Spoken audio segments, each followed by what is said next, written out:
हंगामा जारी है। कांग्रेस के तमाम लीडरान और कारकुनान इसके खिलाफ एहतजाज कर रहे हैं और मरकजी हुकूमत पर इल्जाम लगाए जा रहे हैं कि अब इस मामले पर बीजेपी ने जवाब दिया है।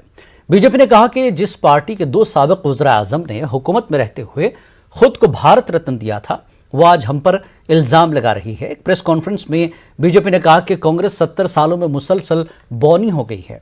पहले पार्टी की जायदाद अपने नाम कराई, अब पार्टी दफ्तर ही को हंगामा आराई का मरकज बना दिया। यह कांग्रेस के किरदार को बेनकाब करता है। तशद्दुद की आड़ में करप्शन छुपाने की कोशिश की जा रही है। की संपत्ति, पार्टी से जुड़े हुए ऑर्गेनाइजेशन की संपत्ति और धन अपने नाम किया।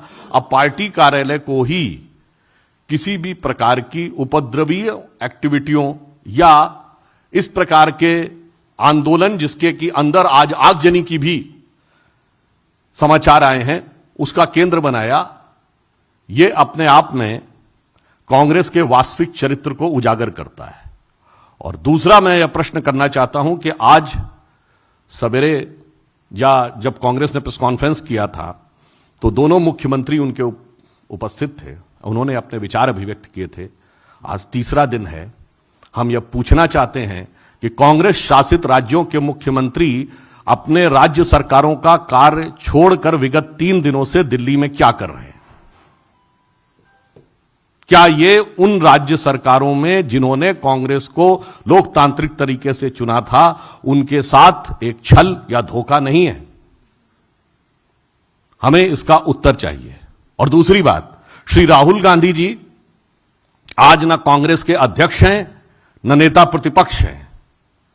वो केवल एक सांसद हैं, और वो भी ऐसा नहीं कि अत्यंत वरिष्ठ सांसद हैं।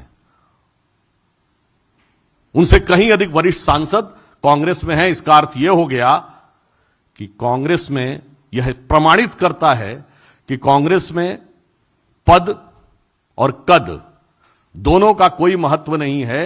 केवल और केवल परिवार की पार्टी यह साबित हो गया। अन्यथा श्री राहुल गांधी के लिए सभी मुख्यमंत्रियों का 3 दिन तक अपने राज्य का कार्य छोड़कर दिल्ली में आकर धरना प्रदर्शन करना और कोई कारण बताया ही नहीं जा सकता है।